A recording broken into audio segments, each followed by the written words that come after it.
private sector to break down silos, unlock more financing for clean energy. The summit is a testament to our shared belief in the importance of that kind of collaboration. And I want to thank all of our partners, including everyone who is part of the Global Renewable Alliance. And let me once again thank all of you for joining us today and for all you're doing to keep us moving forward. It's now my pleasure to introduce our next speaker, one of the world's most influential leaders and a trailblazer too, the President of the European Commission, Ursula von der Leyen, and she was the first woman to be elected to the presidency. You should know she became the first person ever to be re-elected to the presidency, and no wonder because she's done a great job. She's been a steady hand helping to Europe through many difficult challenges, from the pandemic to the invasion of the Ukraine and the energy crisis that it caused. She's been a champion for trade and economic cooperation at a time of increased protectionism, and she's been instrumental to Europe's continuing leadership on climate change.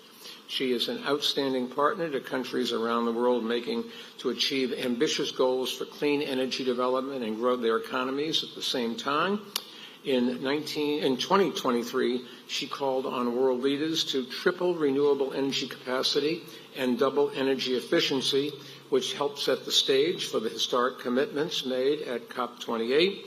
She's also been an important partner to Bloomberg Philanthropies through the Global Covenant of Mayors, the initiative that we run with the European Commission, which is helping more than 13,000 cities design local climate action plans. So we're great and glad to have her with us. Please join me in welcoming Ursula to the stage. Ursula?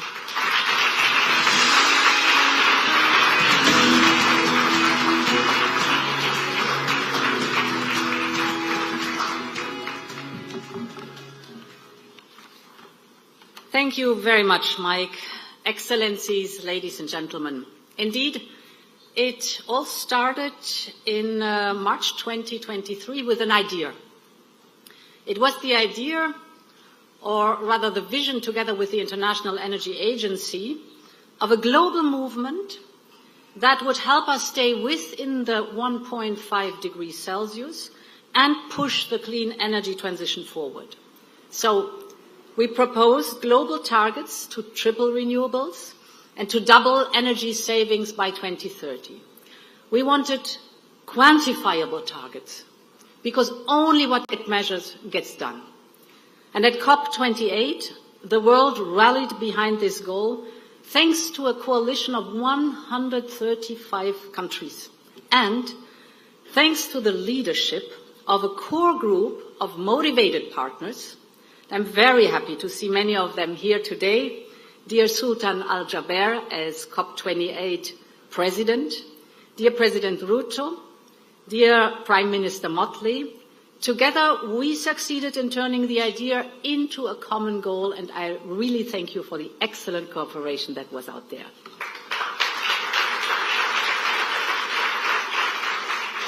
It was one of these rare moments where you had the impression the world feels united as one.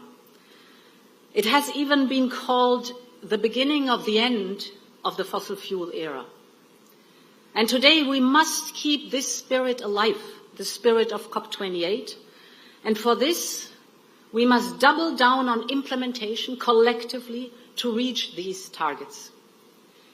I see 4 areas of action. First is planning.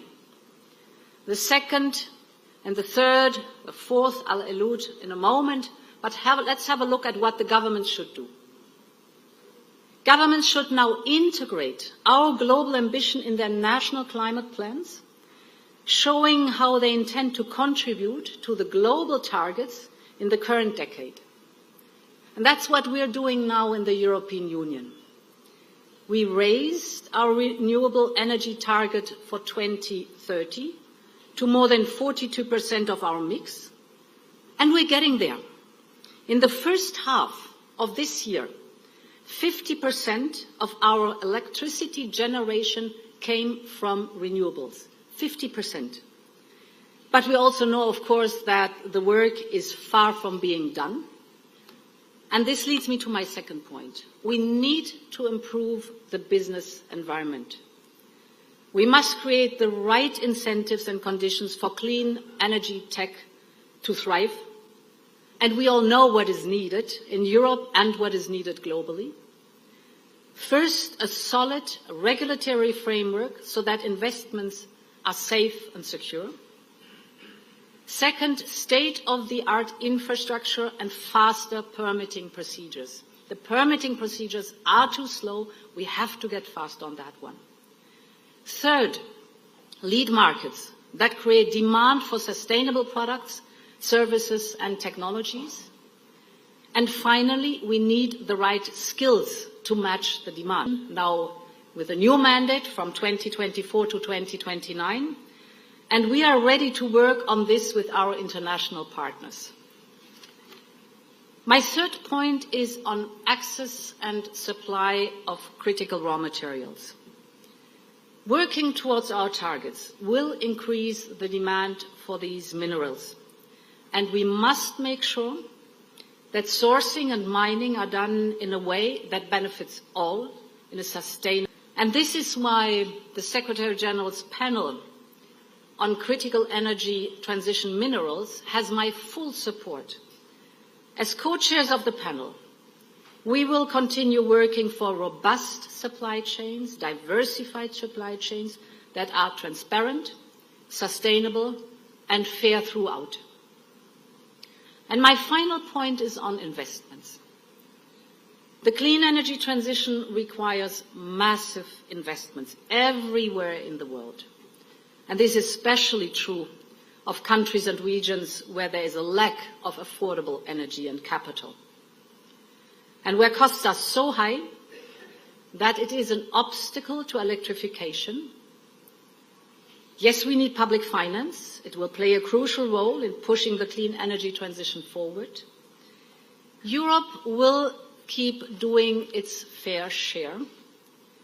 In 2022, with our Global Engagement Investment Strategy, Team Europe mobilized 28 billion euros in public funding to support emerging countries in reducing emissions and adapt to climate change. We do not only provide grants, we also use European public funds to de-risk investments and have a multiplier effect. Because it is very clear that public funding won't be enough to achieve our global goals. We need to start aligning all global financial flows with the Paris Agreement. And this means mobilizing private capital too. And we can help in doing that. Because when we, as governments or international organizations, set global targets for renewables, we also set the future course for business as well. It's the clear direction of travel. When we develop de-risking instruments, we strengthen the business case for clean investments. And when we give public support to breakthrough innovation, we facilitate their uptake in the market. And I'm sure that representatives of the private sector are also ready to embark on this journey. So, my basic call is, let's gear up towards COP29. It will be the place and the time to showcase new products, new projects that support our targets, show the ambition. Let us fill the global pledges with life. I thank you for your attention.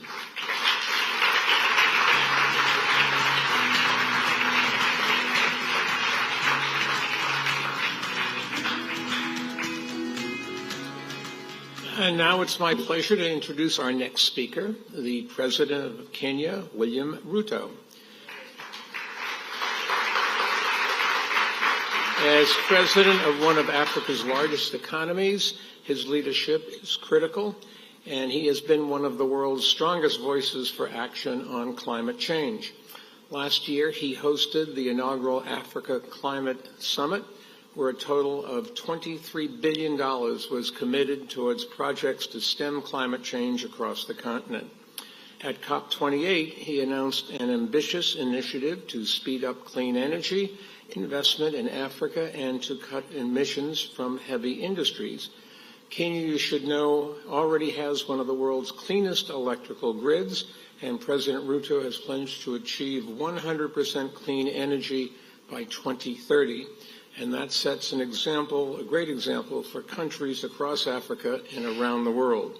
So I want to thank him for all his leadership, and we are honored to have him with us today. Please join me in welcoming President Ruto.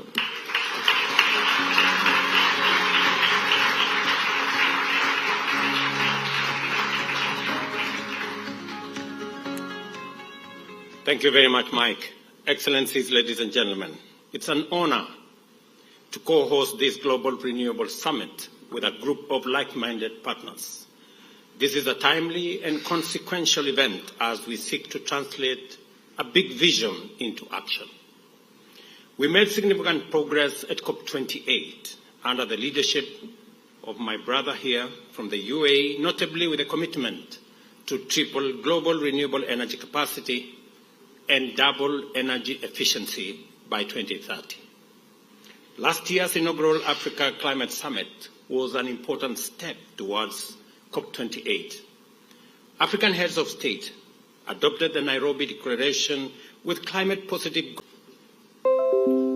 gains of around 30 million people, barely keep pace with a population growth of 28 million people each year. So you balance the number of people that are coming into the space with those that are getting electricity, it means we are running on a treadmill.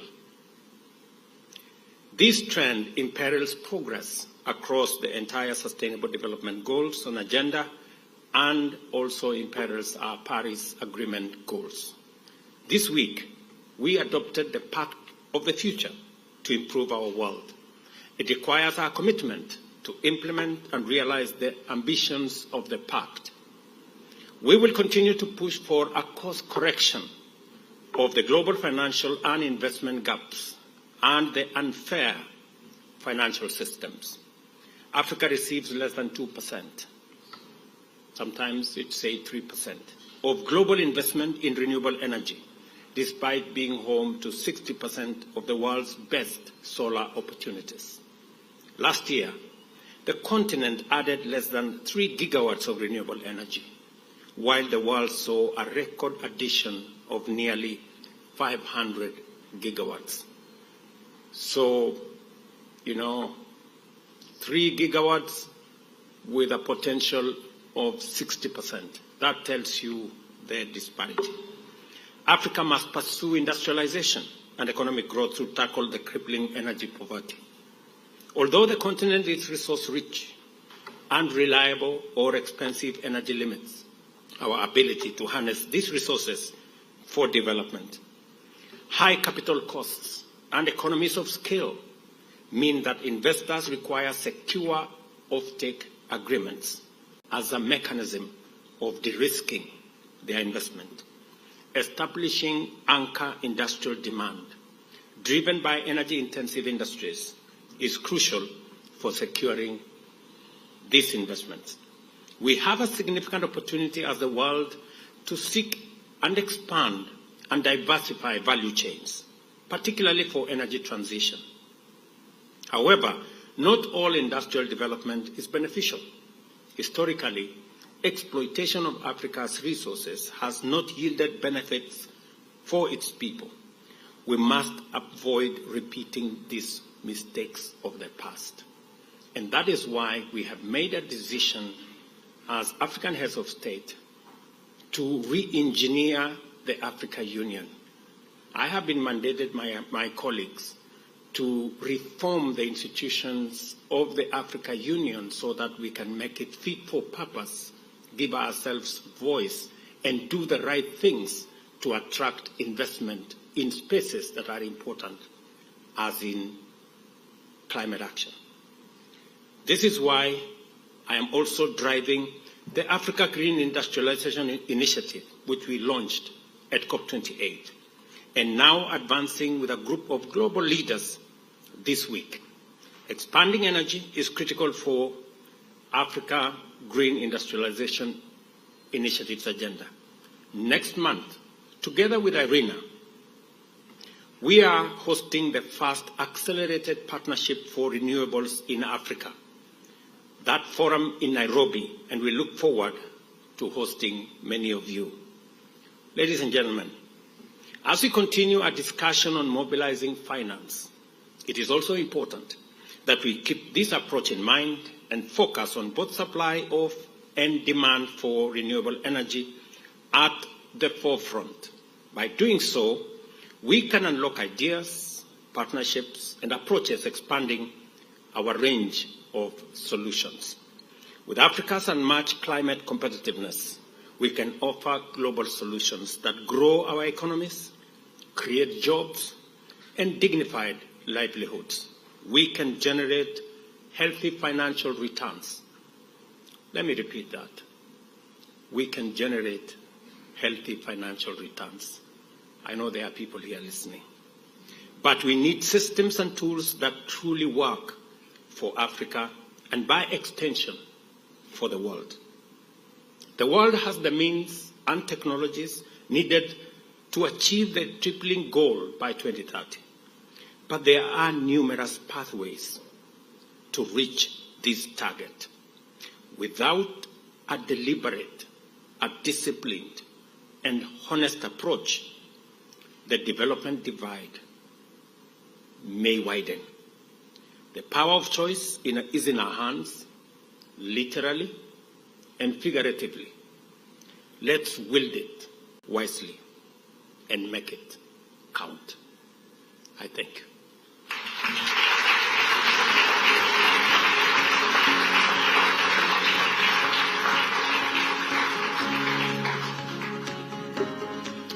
And now it's my pleasure to introduce our next speaker, the Prime Minister of Barbados, Mia Mottley. In addition to collaborating on climate change, we work together on a task force that is taking action to reduce deaths from non-communicable diseases like heart diseases and diabetes.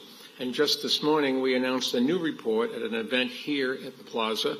She's also been a powerful advocate for clean energy and for island nations and developing countries that are on the front lines of climate change. Through the Bridgetown Initiative, she has pushed for reforms to development banks to help fill the financial gaps in developing countries. She's also leading by example by putting Barbados on track to phase out all fossil fuels by 2030. So I want to thank her for all of her leadership and partnership. Please join me in welcoming Prime Minister Mottley.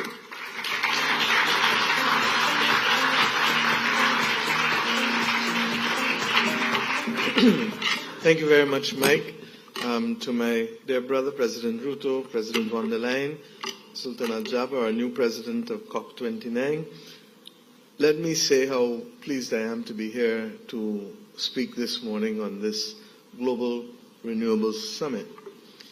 But I'm going to ask us to pause a minute because at the same time that we are speeding towards this target, we have the reality of a doubling of fossil fuel subsidies. And at the same time, those fossil fuel subsidies are 10 times that which exists for renewable energy.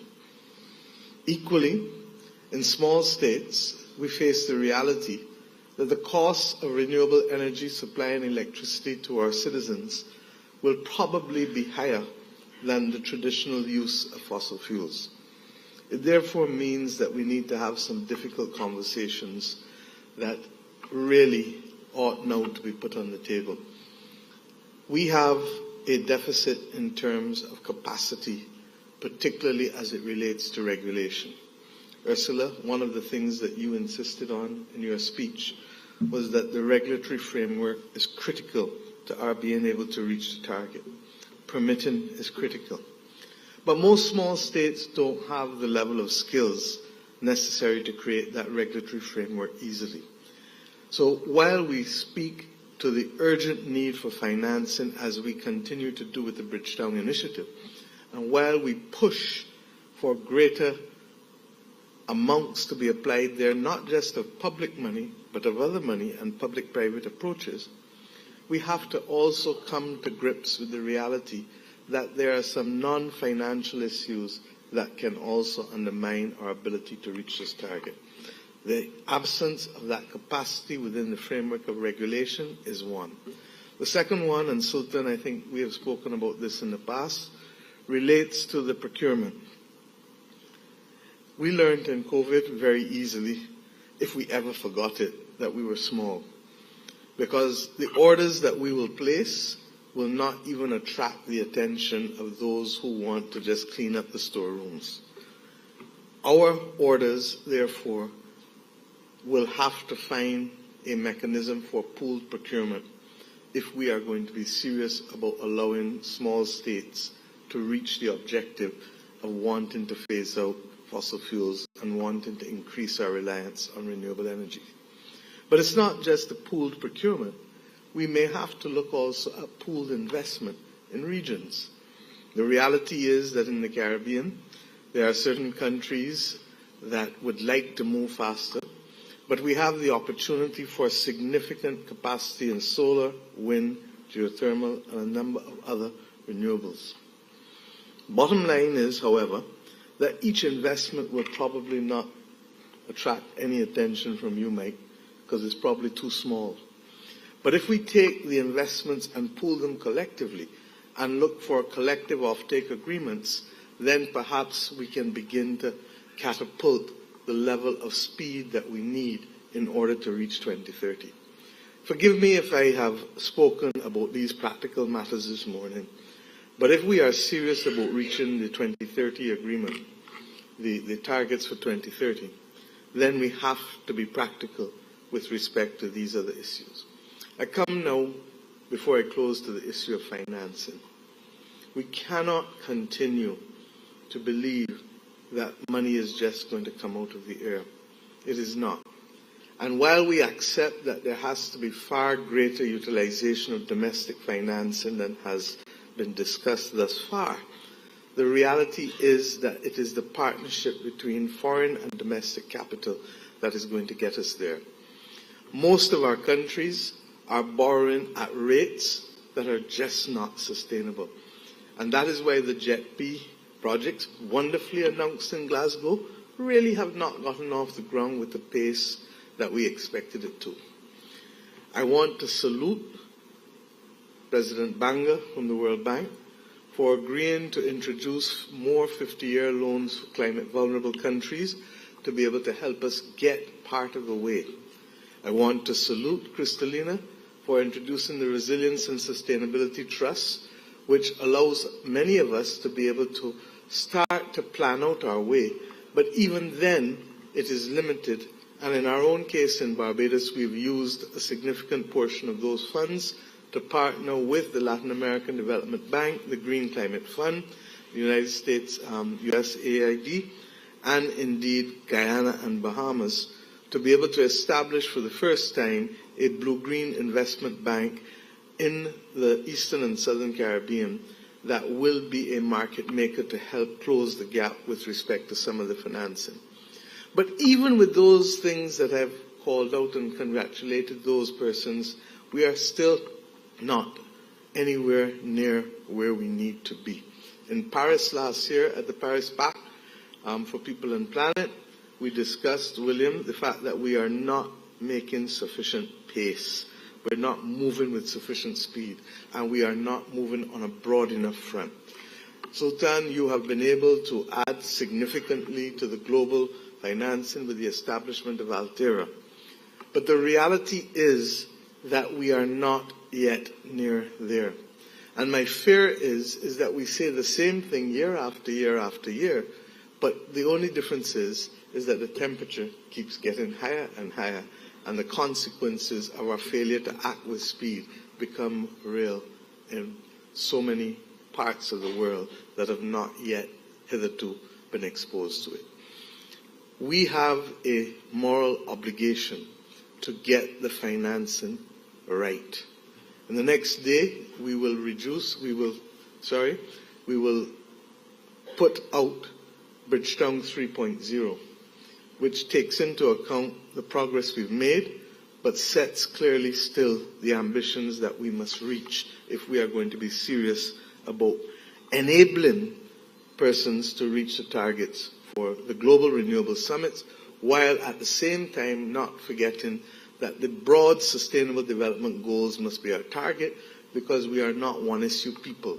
We might end up saving ourselves from doom from the planet, but then dying from something else, like chronic non-communicable diseases that have overtaken our populations. So what is important is a holistic approach to finance, holistic approach to project preparation and project execution. I started with the regulatory and the procurement and the investment, because too often people believe that finance is the destination. And because we have spent so much time on the Bridgetown initiative, I know that we may have contributed to that, because finance is one of the biggest issues, but it is not the only issue. And settling and solving the finance will not cause our citizens to be able to benefit from renewable energy tomorrow, because there is still a project preparation and a project execution capacity that Ursula referred to so appropriately. I hope, Mike, that this ability to bring us together, using your convening power to be able to have persons to apply their hearts and minds to these difficult and complex challenges, will mean that small island states will not be omitted from the preparation and the investment that can take place. We are often ignored because our scale is simply too small. But may I remind you that small can also be dangerous. And the most dangerous animal known to all of us, or living organism known to all of us, is a mosquito. And therefore, we ought not to ignore what potentially can be done across 1/4 of the world's states that actually are small island states today. Part of the difficulty is the duplicity of policy and the duplicity of approach. I say so not proudly, but recognizing that if I want to do carbon credits in Guyana, I will get probably 1/10 of what I could get in Europe for them. There has to be a better approach to build trust across the world on so many of these issues. If we can make progress on these multiple fronts, then we will come to be successful in 2030. If we don't, then we are going to pay the price of failure. And those who pay the price perhaps are not in this room. They're the people whose voices and whose faces are not heard and not seen respectively. And our solemn obligation as leaders here is to ensure that they are not going to be put on the front line of either our failure to alter the status quo or to summon the courage to make the changes that are necessary at this most pivotal time in the world's history. I am here because I believe we can do it.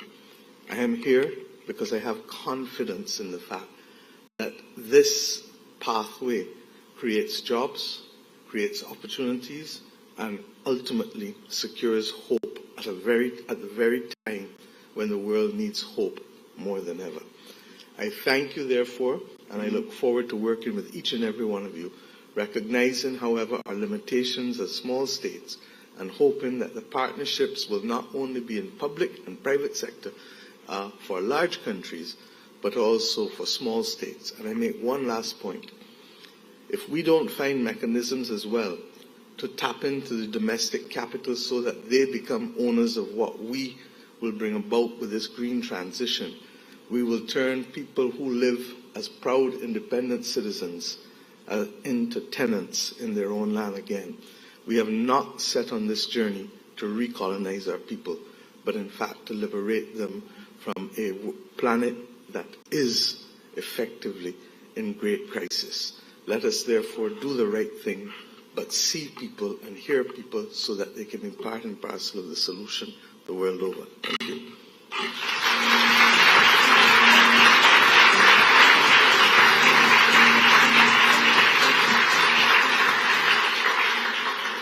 when the Secretary General of the United Nations called and told me that he had selected one of the largest oil exporters in the world as the host country for COP28, I thought he was what we in New York would call a little bit mashugad. That means crazy for those of you that don't live here. But he did, and he picked somebody, the country picked somebody to represent them and do the job of pulling it all together as the president of COP28, and that person is Dr. Sultan Al-Jaber. Under his leadership, last year's COP led to unprecedented commitments on clean energy, methane, heavy industry, and other critical pieces in the battle against climate change. COP28, you should know, was also the first UN climate conference to have an official summit for cities, states, and regions where the people live. This was an important step forward, and Dr. Sultan deserves a lot of credit for helping to make it possible. Together, we hosted the Local Climate Action Summit, which highlighted the work mayors and other local leaders are doing, and the need for greater partnership across all levels of government. And now he's been working closely with the leaders of the next two COP conferences to ensure that they build on momentum from Dubai and help fulfill the commitment we made there. He's become a good friend of mine. We were lucky to have him, and we're looking forward to the help from him for a lot of things going forward. Please welcome Dr. Sultan.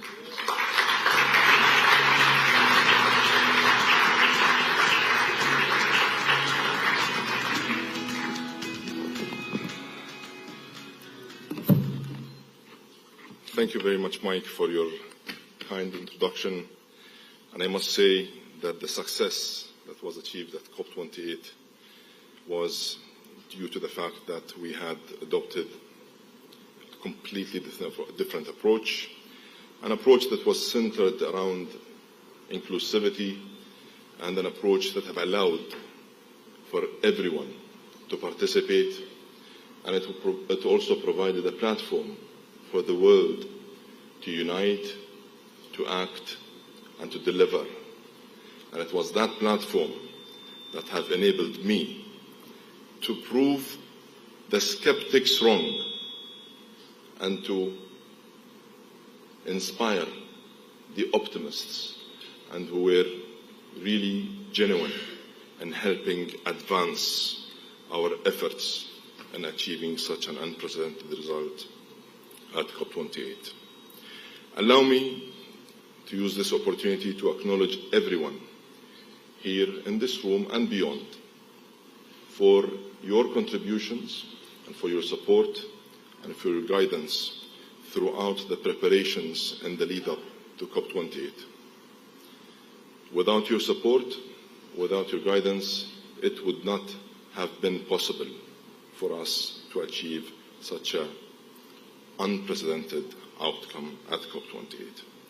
Let me also use this opportunity to recognize our partners in this very important event, and in particular here the EU Commission, Barbados, the governments of Brazil, Kenya, the COP29 presidency, and many other organizations that have contributed immensely to the success and the progress made thus far.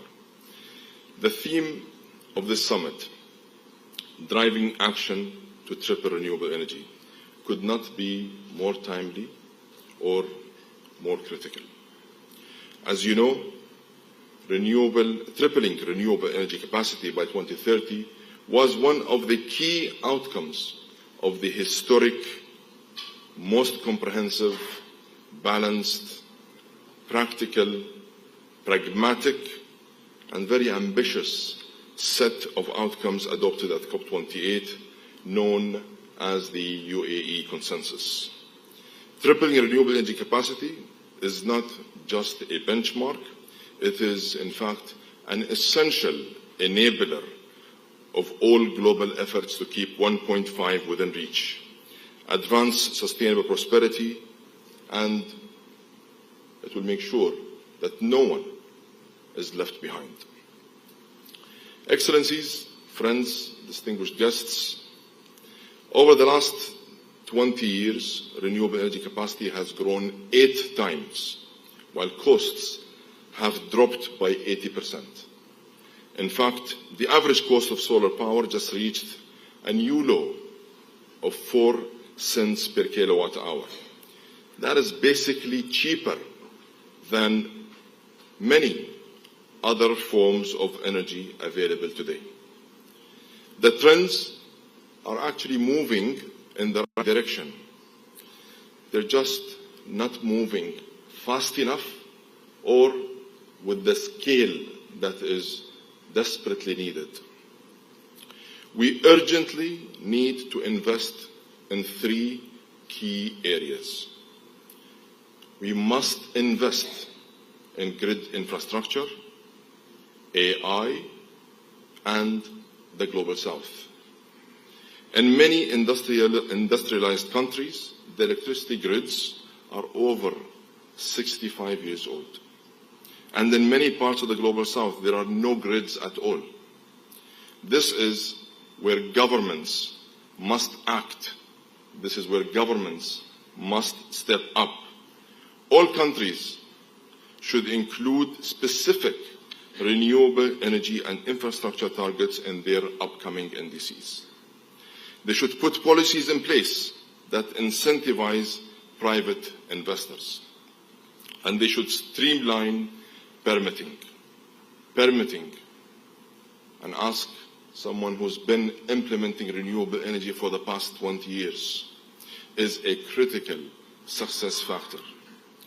In too many places, the pace of permitting is like driving with handbrakes on, when we need to in fact be accelerating down the highway in order for us to be able to meet such a. AI has been talked about in every single room today. AI is in fact real. AI is changing the pace of change across every industry, and AI can help unlock the 2 key challenges faced by renewable energy, and that is intermittency and storage.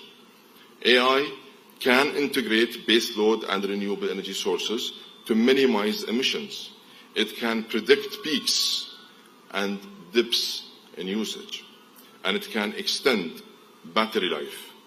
The faster we apply AI to the energy sector, the faster its benefits can be scaled.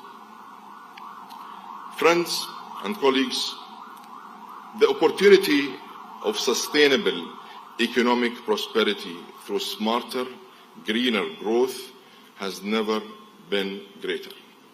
And time has come for us to stop perceiving the investment in renewable energy as a liability or only as a cost. In fact, it is very profitable, and we should view it as the new comprehensive, holistic, new economic development program that will ensure sustainable prosperity worldwide. Some of the worlds are not seeing a fair share of the opportunity at hand when it comes to deploying renewable energy at scale. Right now, over 120 developing countries attract less than 15% of global renewable energy investment. The international financial institutions must step up. They must shift gears, and they must make finance more available, more accessible, and more importantly, more affordable. And private finance must be incentivized through innovative blended models. The Africa Green Investment Initiative, launched last year by the UAE in partnership with our friends and colleagues in Kenya, is one example of this approach. The initiative has combined development and private capital from the UAE to target 25 projects across 14 African nations in partnership with Africa 50. Another example is Altera, the world's first catalytic private investment vehicle devoted and entirely dedicated to climate solutions. Launched at COP28, Altera's $30 billion fund has now deployed already in only 8 months $6.5 billion across mature and emerging targets, targeting 40 gigawatt of clean power. There is much more to do to fill the clean power development gap in the Global South, and I couldn't agree more with Prime Minister Motley that we are taking the necessary steps, we are taking big steps, but much more needs to happen. Here, I'd like to encourage all parties to explore all new models, all solutions, and of course in collaboration with like-minded partners. Business as usual cannot and will not help us deliver against our ambitious goals. We need to be smart, we need to correct course, and we need to change the game. Distinguished guests, to make the advances we need in the time available, business must think differently in order for us to be able to deliver. We need a new model of engagement that will drive public and private partnership to a completely new level. We need a true spirit of solidarity that brings everyone to the table. And we need a renewed sense of positivity. Allow me to repeat. We need a renewed sense of positivity that views spending on renewables as an investment and that will bring significant returns. Being negative will get us nowhere. We will just continue to spin the wheel. Let's think positive, let's think bigger, and let's act bolder. Let's lead the race towards a cleaner, greener world, and let us act now, and let us again unite, let us act, and let us deliver. I am very much counting on the momentum of COP28 continuing on to COP29, and from there through the Troika arrangement to COP30. I thank you all for your support.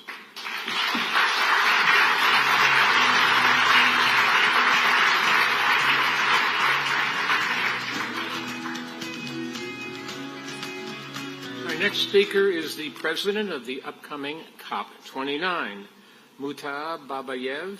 He is presiding over COP at a critical moment in the battle against climate change. As we all know, nations are working to update their goals and raise their ambitions as they're required to in the lead up to COP30 next year in Brazil.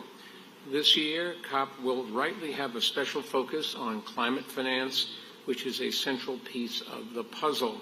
So we're glad to have him with us here today and looking forward to working together in the months ahead. Please welcome COP29 President Babayev.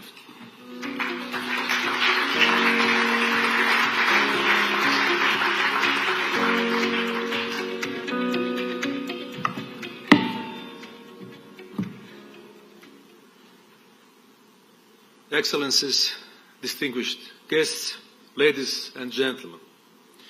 It is a great pleasure to join you today at this critical summit. We extend our deep gratitude to the Global Renewables Alliance, Bloomberg Philanthropies, and all partners for convening us.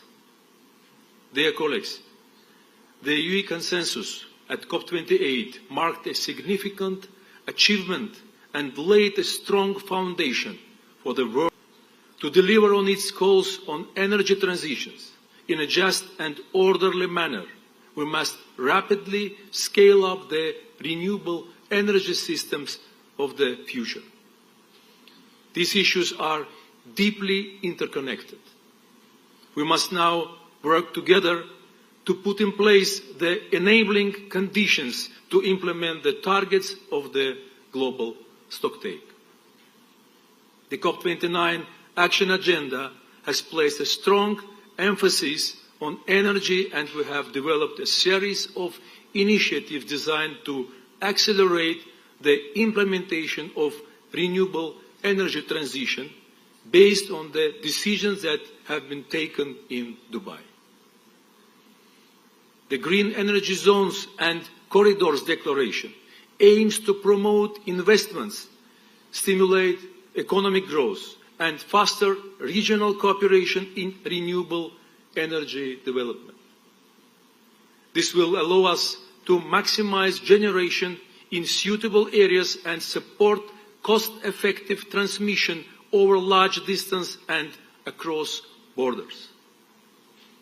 The Global Energy Storage and Grids Pledge sets an ambitious target to increase global energy storage capacity to 1.5 thousand gigawatts by 2030, 6 times above 2022 levels.